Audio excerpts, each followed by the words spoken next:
Welcome in, everybody, to Fantasy Pros. This is the Fantasy Football Podcast. It is me, Joey P, Joe Pisapia, and today we're going to give you what you want, which is sleepers. Everybody always talks about the sleepers, the people that no one else is in on, and we all know that was something that before the internet was a lot easier to do. But in this modern day age, we have two modern day men who are going to help us find some sleepers that people might not be talking about as much as they should, and that's a good thing for all of you watching and listening out there. Don't forget to subscribe to Fantasy Pros YouTube channel right here. Drop your comments below too, because we're giving away something amazing. In fact, we're giving away this time around to somebody who comments and is a subscriber a 2024 Trophy Smack Draft Kit. That's right.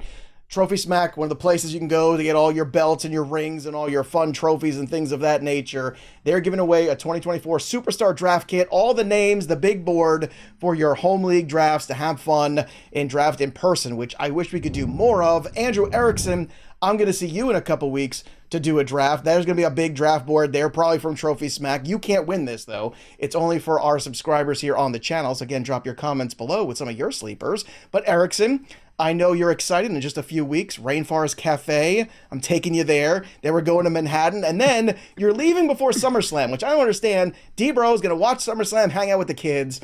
You need to change your train ticket. I don't like this at all. It's a bad plan. I got to get home to my wife because I'm going to be gone. I'm gone every single weekend in August. I'm gone. I'm doing something else. I'm at the expo. I'm in New York, bachelor party, all the fun stuff. So I have to carve out some time to see the missus. Well, now that you're an old man, we decided to get younger here on the show because Terrell Furman's joining us. Thank goodness, bringing the age level down from these old boomers in their 30s like Erickson. Terrell, you know him from VSiN and a lot of other spots where he's doing shows all over the place. You do a lot of betting content, a lot of NBA, a lot of WNBA, a lot of NFL too. Terrell, and welcome to the show, my friend. It's great to have you. Of course, you can follow him over on the X machine at @realrel_. Just like Andrew Erickson, you have an underscore under your Twitter handle. I guess that's what the cool kids do. But Terrell, you got two. Oh, you got two underscores? Yep. Hey, it's hot in there. You ain't see it. You ain't even see it. It's two of them back there. So Erickson, you got to raise your underscore game. That's what you're going to have to do. I think that's really important. Is that the hip thing to do with all the kids? They're doing two underscores. All right. Especially when the first guy has one and doesn't tweet ever, and so he's just sitting there holding that name, not doing anything. Yeah, 100%. It's definitely what the cool kids do. But Erickson, leaving before SummerSlam. Roman's coming back. See? I'm calling it now. See? Roman is back. My one is in the air. I'm ready to go. You gotta stay. You're saying these names like I know what you're talking about, but I don't. Goodness. All right, Terrell and I are going to have to talk more offline about that. But Terrell, do you believe that sleepers do still exist in this information age that we live in, where we talk about so many of these players over and over again? I understand there's value in ADP, but truly do you believe that there are some sleepers out there still for people that really nobody's on? Yes, 100%, because you have the average Joes. That's my whole list. I just named them all the average Joes because there are a bunch of very average players that, hey, there's a couple of young guys that might turn into really good players, but the average players are those guys that are probably going to be in the 30s to 40s range that you're never really going to notice that they did a big impact for you. But that 1 week that you start them or that time that an injury happens and they take over, they step up for you. So a lot of the average Joes don't get talked about enough. And hey, you can't be top heavy with your lineup all the time. Like, you're going to need a bunch of those other guys to help balance the team out. So if I can get a wide receiver 30 drafted as wide receiver 60, absolutely, I'll take him. There you go. I'll try not to take offense to the average Joe terminology thrown out there. We'll just plow forward with the show. All right, let's start with a guy that Erickson and Terrell actually agree on, and he plays for the Green Bay Packers. Terrell, you're our guest, so take us through Dontayvion Wicks, because this is a name that's come up recently in some mock drafts here with Erickson and D-Bro and myself, which, again, if you missed that, we just had Laquan Jones from NFL Network on. We did a mock with him just a couple days ago. Go watch on the YouTube channel. But Terrell, talk to me about Dontayvion Wicks, because I know you and Erickson are turning keys on this guy. Yeah, I mean, Dontayvion Wicks is honestly, he's been one of the more explosive players that we haven't gotten to see a lot out of in that Packers offense. But now the fact that you're looking at what they dealt with last year, and let's just say the same thing happens. Let's say this Packers team goes through the same motions of Christian Watson. We have no idea if you're going to play. We truly have no idea. Night in, night out. It's been days. He looked like he was going to play all week, and at the end of the week, he didn't play. And then there was weeks that he'd come out of nowhere, plays, go for a couple of snaps, and then end up not playing anymore. Then you have the same thing with Romeo Dobbs, who hasn't been as worse with the injury bug, but it happens, and he hasn't been able to stay on. Jayden Reed been really, really good. They kind of gone to this youth movement in Green Bay. I did a lot of Green Bay radio last year, and they love Wicks. And you look at him and what he's been able to do on the field. Was fourth in explosive catch rate with 42.6%. He was one of the best rookie wide receivers in terms of yards per average, which is 14.9, fifth out of all rookies. Like, at least targeted 20 times, yards per route run, yards per catch, like every single metric, he was really, really good among the class. And I think that's going to take another step forward with more trust and more trust in Jordan Love. So yeah, I think Wicks is a really, really good target that they're going to make a whole bunch of plays for him. Even last year, they had plays designed for him when he came on the field. So I love Dontayvion Wicks. I think he's somebody that's going under the radar because he's the fourth wide receiver in Green Bay, but he could very well be the second. Erickson, I think what stuck out the most for me there is the notion of we don't know about Christian Watson. I know we're all being cautiously optimistic that he's got the hamstring differential problem on lockdown now and we're not going to have any issues, but there's no guarantees of that. So is that the same reasoning for you too, where you're looking at Wicks as maybe an upside play and a true sleeper in the sense that, we're all talking about Watson, we're talking about Jayden Reed's last year. A lot of people are comfortable with Romeo Dobbs just kind of, being in that mix, but really Wicks might be a guy who could surprise us? I think so. I think for me, I also look at why can't he usurp Romeo Dobbs potentially? When you look at just the yardage that they put up in the last 8 weeks of the regular season, now Dobbs obviously blew up in the playoffs with a couple big games, but Wicks had more yards overall in the last 8 regular season games than Romeo Dobbs.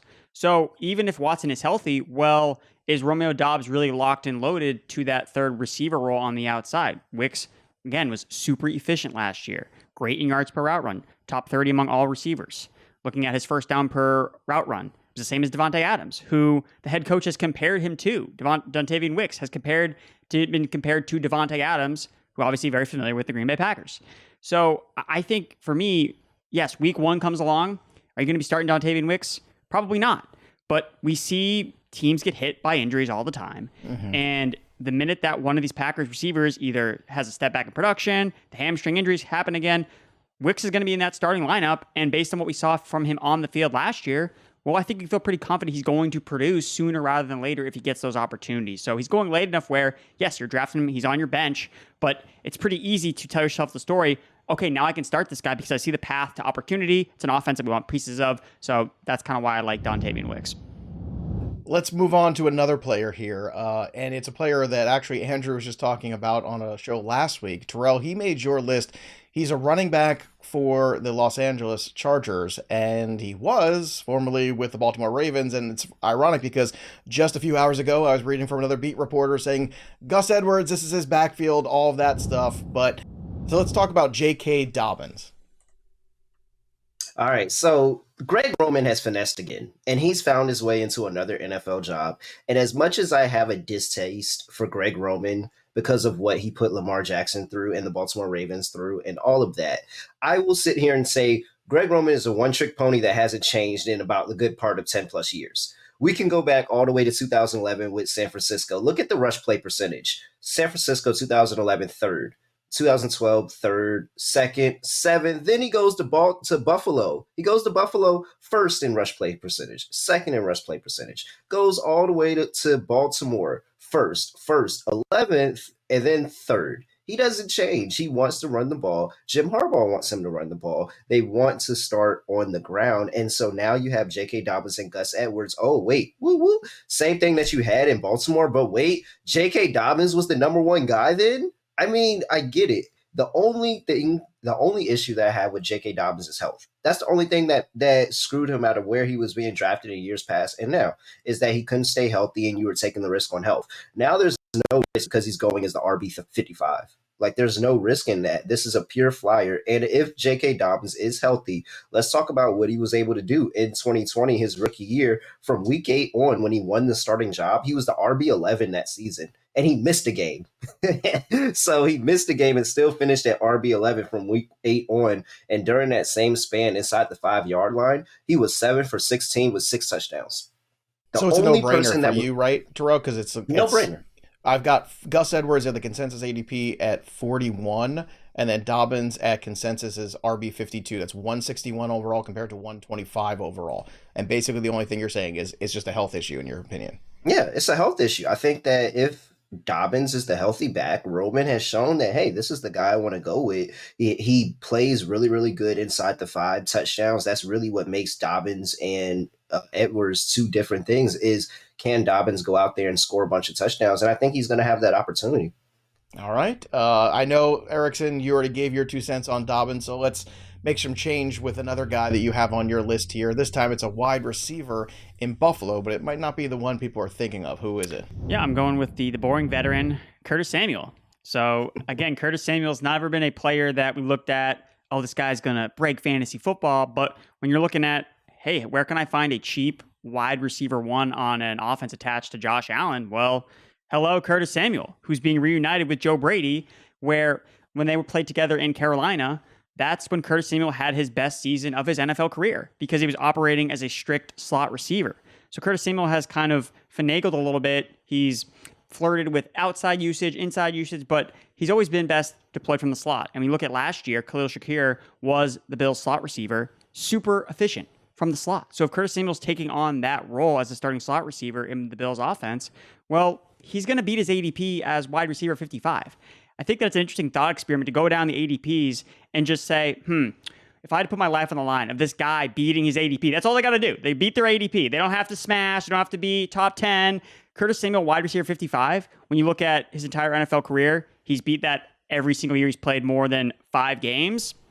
I'm pretty sure he's going to be a solid return on your investment. So that's why I like Curtis Samuel as a sleeper, especially early on during the year where maybe Keon Coleman doesn't fire right away as a second-round pick. You know, Dalton Kincaid, he's going to get his, but who's that number 1 receiver? Probably the guy that's familiar with the offense from past seasons, like Curtis Samuel. So for those reasons, I think Curtis Samuel is an interesting sleeper, and we've seen this every single year with him. He's always like a popular waiver wire pickup because he has these stretches of weeks where, oh my God, Curtis Samuel leads this team in target share. What do you know? And then he gets hurt, and then you move on, but there are always stretches of games where he's very productive, and I think at least from the get-go, that could be Curtis Samuel here in 2024.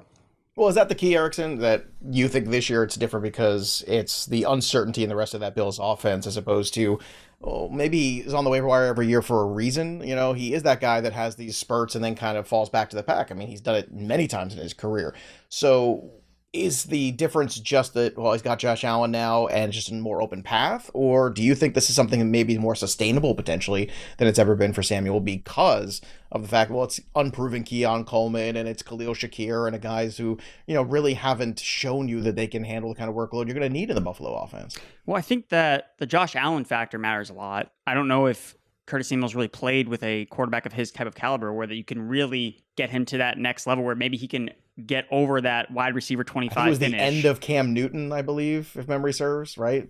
I think he was around that time. It hasn't been great. Let's just say that. I think Teddy Bridgewater was his quarterback and he was overthrowing him. He was part of a lot of bad experiments with bad quarterbacks. But I do think that if the Bills are looking for answers at wide receiver, that Curtis Samuel, especially from the slot and the familiarity he has with Joe Brady, I think that matters a lot, especially early on. So don't be surprised if week 1 comes around, we're doing these waiver wire columns. Who's at the top of the list? Curtis Samuel. Oh, wait, he's already on your bench because you drafted him. Look at that, trying to get ahead. All right, Curtis Samuel started in 2017. And I'm looking, Cam Newton's 2017 year was, 3,300 yards. Not too shabby there. Still, still in at 11-5 that year. They were still respectable. 22 touchdowns. So that was before the bottom fell out a few years later. And boy, oh boy, did it ever fall out the bottom of that train. So I guess so. But to your point, yeah, Josh Allen, certainly better. All right, Terrell, let's go back to you for another pick here. This one is a running back on the depth chart that is not the number 1 guy, but a guy that does see a lot of work.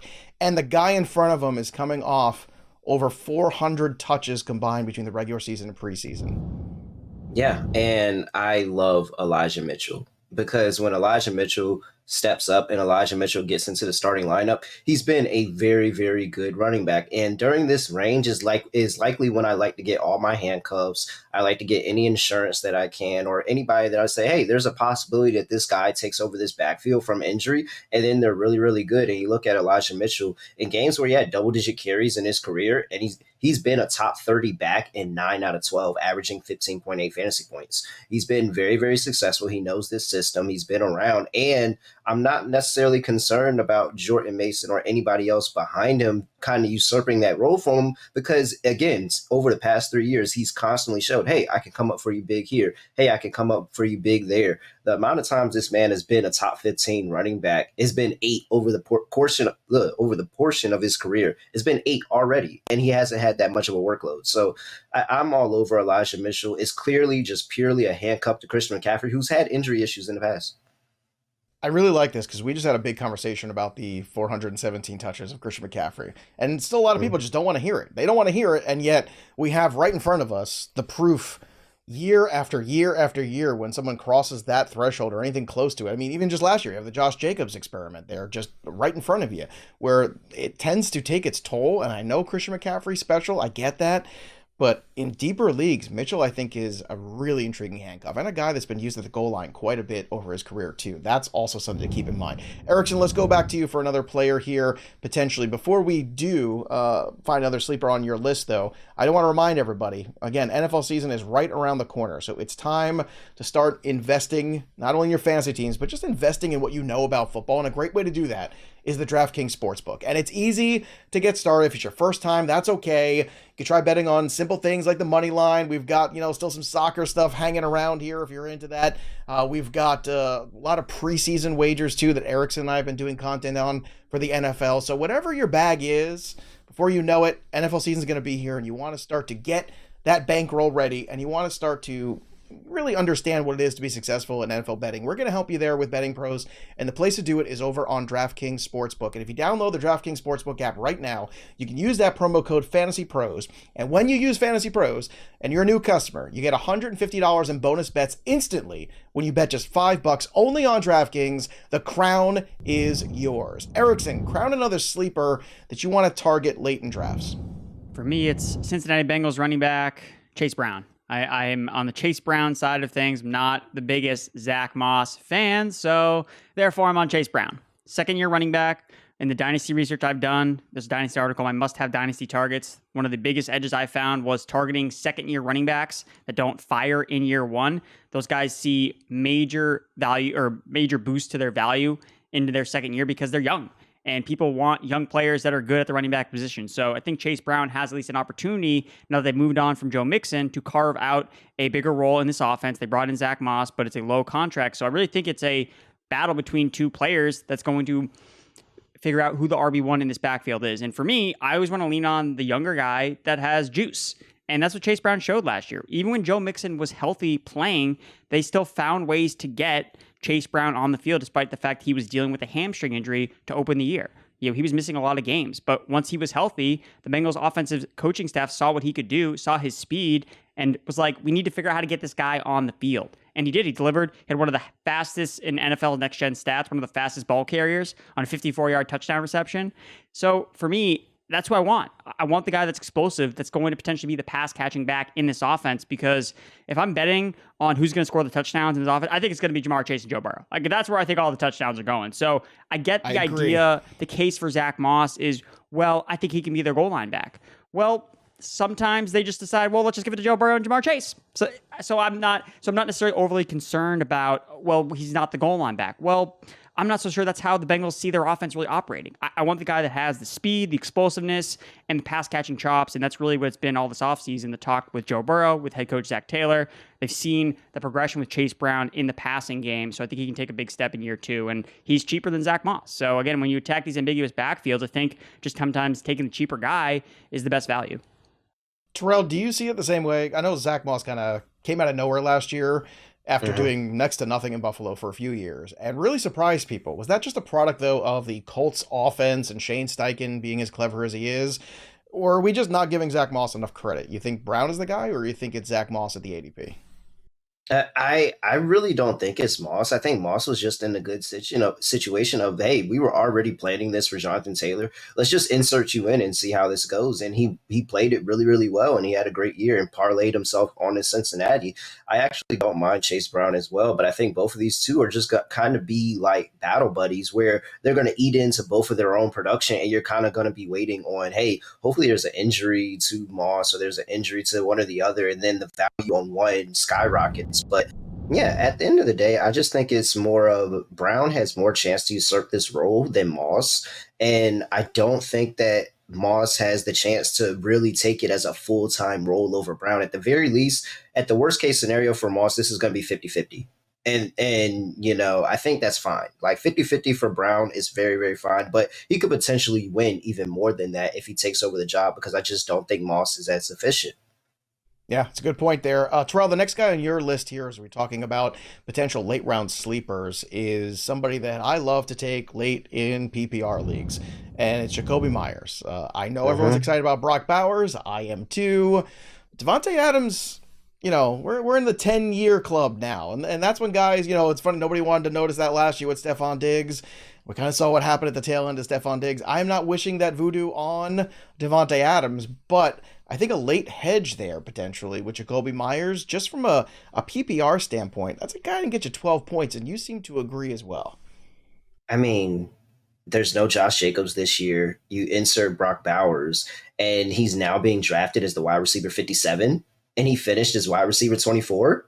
That math doesn't make sense to me. And then you bring in Gardner Minshew, where if he does take over this job, I think he's going to have a better output than Aiden O'Connell. I think he's going to be better. Gardner Minshew, as we talked about it earlier, you're one of the best Joes, but Gardner Minshew is an average Joe. And an average Joe with an average Joe wide receiver, they very much well can give you average wide receiver numbers, which is in that wide receiver 25 to 30 range, which is where I think that Jakobi Meyers falls. So this is a really good situation where I think he can get a good amount of targets. We'll see if Bowers is in the passing game rotation. I think that this is going to be a run-first offense, and they're going to try to find ways to nickel and dime first downs, and that's really what Jakobi Meyers and Davante Adams did for him. They dominated the targets a year ago. I think they'll still dominate them now. Erickson, back to you for another wide receiver. This is one that you have talked about in the past, but in case you missed it, let's bring back Josh Palmer again, because you think that he can potentially really outperform that ADP. Now, I think he's an average Joe. I don't know what Terrell thinks of Josh Palmer, but let's get your take once again in case people didn't hear it the first time. Well, his name's not Joe Palmer. It's Josh Palmer. You're going to remember the name Josh Palmer when he breaks out all over the place in year 4, because there's no stopping this man, because this man was on the cusp of a full-fledged breakout last year, averaging or on pace for nearly 1,200 receiving yards last year before his injury. His 17-game pace, 72 catches, 1,198 yards, 4 touchdowns on over 110 targets. That was his pace last year before he had his injuries. He's always stepped up when Mike Williams or Keenan Allen has missed time over the past 3 seasons. Josh Palmer's been the guy. Was it Quentin Johnston last year? No. He was running all the routes and it didn't even matter. Josh Palmer had just as many yards and played as like 8 fewer games than Quentin Johnston did. So I think that wasn't a big lift. I'm just saying he showed up. And Quentin Johnston is still trying to figure out how to run routes. So for me, I'm looking at this depth chart, and yes, they drafted Ladd McConkey. That's like the big hurdle that he's got to get over. A guy named Ladd. That's Josh Palmer's biggest. That's his biggest guy named Ladd, competition. That guy named Ladd can play ball, and I still think it's a Ladd McConkey thing. Now I don't hate the Josh Palmer. Can he stay on the field? I mean, at Georgia, he missed a lot of games. He missed a lot of games at Georgia. So he did, but when Brock Bowers missed games, who was the guy that stepped up and had huge games with Georgia? Kind of like how Josh Palmer stepped up when Mike Williams and Keenan Allen missed games. He did, but the difference is Josh Palmer was buried on the depth chart. Well, I'm just saying, but Josh Palmer's been a guy who's been, on the depth chart where he's been for a reason, I think. Now, I do think opportunity is a good thing, and certainly it presents itself this year. It is a different staff. Maybe that's a good thing. Maybe it's not a good thing. I don't know. I agree. He's cheap enough to draft and find out. And Herbert's a good enough quarterback to invest in that scenario. So I like Ladd McConkey. I'm learning to, it's like, I was never a big berry fan, like strawberries and things like that. Recently, I've started to eat strawberries. And now it's like, okay, I feel like Josh Palmer's like my strawberry. Like, I'm like, okay, you know what? Maybe it's not so bad. Maybe I'm learning to like it. Maybe I have to put a little Nutella on it or something else to really make me like it. But I'm getting there. Every I'm time you talk about Palmer, saying it's better. In 2022, Nico Collins' yards per route run was 1.9. That was Josh Palmer's yards per route run last year, 1.9. And then what happened? He got the opportunity to be the number one receiver in his offense. Obviously got CJ Stroud, which benefited, but Josh Palmer has Justin Herbert. Like, he has the good quarterback, and now he has the opportunity. So, look, he has the most chemistry with Justin Herbert. Yes, we all love the rookies, but, I mean, well, he's got we the don't know the chemistry. answer to that. He has the most reps with Justin Herbert. We don't know if he's got a better chemistry with Ladd McConkey. We don't know that yet. I've seen them play in the NFL together. So I feel like that's pretty good. So we're all out on Quentin Johnston. I just want to make sure that that's clear. We're all out on Quentin Johnston. He just doesn't exist in this offense. We'll find out. I don't even see him on. I don't see him on the depth chart. I just go right. All right, Cornelius Johnson. That's the next guy. You know what's going to happen? Rice's son. Quentin Johnston's going to have 3 catches. One of them's going to be for like a 60-yard touchdown, right? And everyone's going to run to the waiver wire to pick him up in week 1. That's the nature of the beast. That's what's going to happen. You watch, and then everyone won't be disappointed after that. All right, let's try to not disappoint with another name here on the list. Now, I love the Atlanta Falcons. I think it's basically just that trio there of Bijan, Drake London, and of course Kyle Pitts. Terrell, you think somebody else could be useful in this offense? Let's talk about Darnell Mooney and why he might be a late round sleeper. Well, I mean, let's talk about, and I hope Kyle Pitts works out for fantasy managers this year, because every year this is the Kyle Pitts year. This is it. No matter how many times that we get out of the Kyle Pitts game, there's always this one thing that pulls us in. And this year it was Kirk Cousins, and they said, oh, he's going to make Kyle Pitts good. All right. In the situation that this happens again, and Kyle Pitts isn't good again, well, Darnell Mooney in 2021 had a 1,000-yard season on 81 receptions. And then Luke Getsy came into Chicago and absolutely broke him. Didn't even want to use him. I mean, he went and turned Chicago into a run-first team. This team was first and second in rush play percentage. Like, they were absolutely running the ball. He made Deontay Foreman an actual valuable running back for Chicago, like an actual viable fantasy running back. And so now Darnell Mooney is coming and he gets a new situation that's going to be more pass heavy. And you're going to have a 4,000-yard quarterback in Kirk Cousins, who threw for 4,000 yards in 7 of the last 8 seasons, who has a 60+% completion percentage. I think that this is a very, very good opportunity for him where he can go and finally flourish back closer to that 2021 timeframe that we saw where he was a 1,000-yard receiver.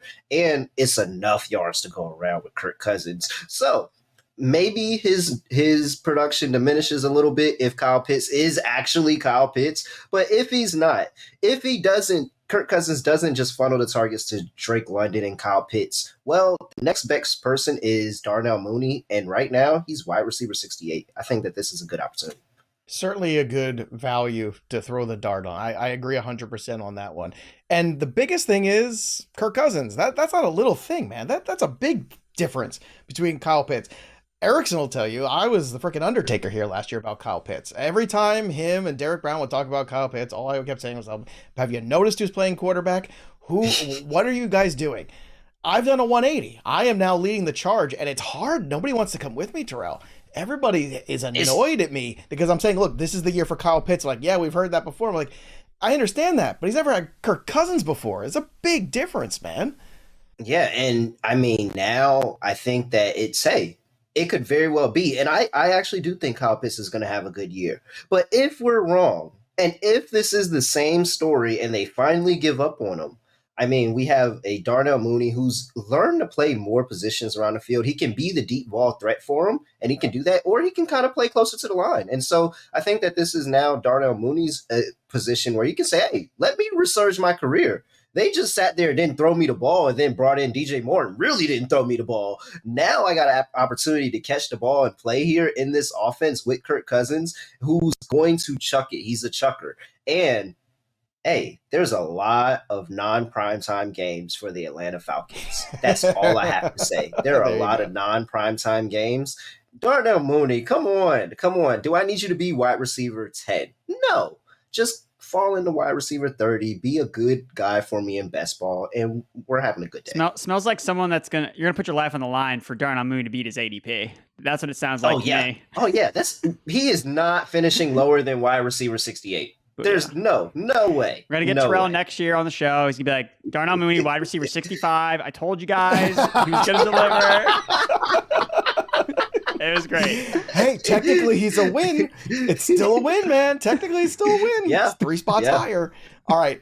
We talked a lot about some running backs and some wide receivers here, but give me a tight end, Erickson, next on your list that you think could be a late round steal. Yeah, mostly following the elite tight end strategy this year, but sometimes those players get drafted, so you don't get the opportunity to draft an elite guy. So for me, when I'm in the double-digit rounds, looking outside the top 100, the player that sticks out to me the most that I think could make the leap into that top-tier conversation is Pat Freiermuth. Because the biggest thing with him, he's already done it before. We've already seen him be a top 13 tight end, not just once, but twice at the NFL level. One time, including his rookie year. We're always talking about, how Sam Laporta was so great as a rookie, all these rookies. Well, Pat Freiermuth also broke out as a rookie. But last year, the guy had no shot because the Steelers' offense was a mess. He was dealing with injuries. And yet, Pat Freiermuth still showed a very high weekly ceiling. Pat Freiermuth, 9 catches, 120 yards, and a touchdown, with Kenny Pickett as quarterback on 11 targets, coming back from injuries. So if Pat Freiermuth can put up that type of weekly ceiling, going outside the top 100, George Pickett's as the number 1 receiver on the Steelers. Okay. I've heard zero buzz about any other receiver on that team during every offseason report I've read. Again, I could be wrong, it could be Roman Wilson, but Pat Freiermuth is in a contract year. He's already established himself as a above average tight end at the NFL level, and he was just hurt last year. So again, you can say what you want about Arthur Smith and how he used Kyle Pitts, but he targets the tight end. Like, we looked last year, the Atlanta Falcons ranked 3rd in targets overall to the tight end position. So Freiermuth, I think, is going to at least be at worst the number 2 target on his team. And when you look at how tight ends produce, they're usually the number 1 or number 2 target on their offense. So I think Pat Freiermuth has a clear pathway to be the number 2 guy in terms of total targets. And he's already shown that he can produce at a top or a tight end 1 level. So I think Freiermuth, if you're scrambling for tight end production late in your draft, that's the guy I'm circling on every draft board. Now, Terrell, you circled Roman Wilson on your list today. So let's make that transition. If it's not Freiermuth, is it Roman Wilson, or maybe it's both of them? And I think it can be both. And if Roman Wilson is the 3rd getting target, leader in this club, then I'm perfectly fine with that, because Roman Wilson, hey, he goes and he inherits a team that is led by Mike Tomlin, wide receiver guy, and they go out here and they get these 3rd round wide receivers, late round wide receivers that perform really, really well for them. And Roman Wilson coming over from Michigan, where people give a lot of credit to guys like J.J. McCartney saying, it was a run-first team. They played in the Big Ten, but they don't give that same credit to Roman Wilson, who was the wide receiver on that team. And yet, somehow in that class, he still had the 2nd highest red zone targets. He had 2nd highest first down percentage. Like, this is an opportunity where I think he fits into this offense where, yes, Pickens can still be your big play guy, but you can nickel and dime down the field with Freiermuth and Wilson and still give valuable PPR production. So 100%, I think that Pickens, while everybody wants him to be that number 1 guy that the ball is always going to, and I think he's going to command his target share, but it's going to be a lot deeper passes, a lot more inconsistent passes, where Roman Wilson and Freiermuth, I think that they're going to get going around the middle. They're going to be more steady, and they're going to get a lot of catches and then have the opportunity to perform after the catch. Great stuff there on the Pittsburgh Steelers. We'll see if Wilson can make this team a better team. Dangerous. Let's maybe it's name. Russell Wilson. Maybe it's Justin Fields. My money's on Fields. Mr. Unlimited. I think Russ's best thing is sitting a year behind Justin Fields. That's going to be the best thing for his career. He's going to come back the next year after sitting a year behind Justin Fields and just be an amazing quarterback. Wow, I learned so much from Justin Fields. I just can't wait to go and give this production to another team. But he's boxing now. You see this? It's going to make him tougher, right? You see the boxing videos? I mean, right? That's got to do it now, right? Meek Mill used to box too. That didn't go well. On that note, Erickson, let's go back to you for another one of your favorite guys, back to the running back position. There's a guy in New Orleans that you think could be a steal. Yeah, shockingly, it's another 2nd-year running back that didn't really fire as a rookie, Kendre Miller. Look, I think that Kendre Miller can take over this backfield. I'm not afraid of Alvin Kamara. He's being shown that he's depreciating as a rusher. Look, what he did last year in terms of broken tackle rate, in terms of rushing yards above expectation, like near bottom of the league for Alvin Kamara. So he's holding out for a new contract. Like, he's not showing up to practices because he wants to get paid more money. And I just don't see that happening. I'm not sure why the Saints, who notoriously are always trying to push things down the road when it comes to the salary cap, we got to fork over a bunch of money to Alvin Kamara, when they have a young, spry running back that they really liked a lot as a rookie, but was dealing with injuries. And even in the small sample size we saw of Kendre Miller last year, week 18, 13 carries for 73 yards, 1 touchdown, 3 red zone carries, and he did that on a 36% snap share. So Alvin Kamara is 29. Jamal Williams is 29. These are not the running backs of the future for the Saints. So I think that in a new offense with Clint Kubiak coming in, that may install some new wrinkles, and I think Kendre Miller could be the face of their new run game. So I like Kendre Miller a lot. He's explosive. Again, like I said, he's the youngest running back that's not a rookie in the NFL at 22 years old. So again, last year, write it off as a redshirt year for him because he was hurt basically the entire season. I think we're going to see a lot more from him in year 2. All right, I want to stick with you, Erickson, because the next guy on your list is also a second-year running back. So I like when you have a little bit of a theme going on here. So who's the other guy on your list, the last name you have that could be a draft day steal and might still be a sleeper, even though there's a couple of the running backs in this backfield and it's a little messy right now? It's Roschon Johnson for me, because when I think back to after the Bears drafted Roschon Johnson, they could not stop talking about this guy. They showed the type of love that Sean McVay talked about with Kyren Williams. And that's where I'm trying to find potential players. Okay, who could be this year's Kyren Williams? Well, I look at Roschon. It's like, okay, you have DeAndre Swift there. He was signed to a big contract. What have we seen from DeAndre Swift over the last 2 seasons? He's been on 2 different teams. He keeps going from team to team to team. Ask Deontay Foreman how it's like to go from team to team to team. It's not fun. It's not fun to do that, because even if you produce, why is a team moving on from you? Especially a team like the Eagles. And when you look at how Swift was as his rushing efficiency, it wasn't great. And he was in one of the best situations you could ask for. So I look at Roschon and I look at how he was able to get onto the field last year, pass pro. Like, he was one of the running backs that saw the most pass pro reps, only behind Tajay Spears, and Tajay Spears was a day 2 pick. As a day 3 pick to get on the field in pass protection sets, that shows that the team trusts you. So for me, I think Roschon can carve out a role on 3rd downs. I look at him at 219 pounds as a potential goal line back, because that's the other thing with Swift. Teams don't like giving him the ball in the red zone. The last 2 teams he's played for, his teammates have scored all the rushing touchdowns. 2 years ago, it was Jamal Williams. The year before that, it was Jalen Hurts. Is this year of the Roschon Johnson leading the NFL in touchdowns? I don't know. But I think it's worth taking a stab on based on where Roschon goes in NFL drafts, or in fantasy football drafts, excuse me. So I like Roschon a lot. He's definitely one of my, of the second-year running backs, I think that he might be my favorite, especially when you're considering the cost. And I don't think that Khalil Herbert, when it's all said and done, I don't think he's going to be on the Bears. Like, he's in the last year of his contract. He was not drafted by the current regime. There's a lot of teams, Dallas, that could use another running back. So if Herbert ends up going to Dallas, the Raiders, somewhere else, well, I think Roschon is going to eventually just usurp DeAndre Swift, because I think they're going to find that he's a better fit for what actually scores fantasy points in their offense. For Swift, I'm seeing a guy that might get a lot of work in between the 20s, where you're not getting any fantasy value with that. But Roschon, I'm looking at, this guy has the pathway to high-value touches, targets, receptions, red zone carries. And that's how you score fantasy points. So that's why I love Roschon. Look, he's the best talent, I think, in that backfield, in my opinion. We didn't see it really come to fruition last year. Sometimes it takes a little longer. Sometimes health can be an issue. Different guys transition at different speeds to the NFL, but Kendre Miller, Roschon Johnson, definitely 2 later round running backs, second-year guys that you should definitely keep an eye on, especially if you're in those deeper leagues. You got to be stacking those RBs, because you know injuries are going to come. All right, let's talk about a rookie here who Calvin Ridley has left town in Jacksonville. Brian Thomas Jr. comes in. Terrell, tell me why he's somebody people need to be paying attention to. Oh my gosh. I mean, let's start with the quarterback, because the quarterback got paid, and he put himself on Joe Burrow level of payment. And now they got to go out there and they got to trust him. And what does T-Law do that's really, really well? He throws the deep ball really, really well, man. He's one of the best deep ball quarterbacks since entering the league in 2021. He's top 5 in deep ball touchdowns with 24 touchdowns. He's top 5 in deep ball first downs with 79 first downs. And guess who had the highest yards per route run on passes, 20 plus yards downfield in the entire rookie class? Brian Thompson Jr., 100%.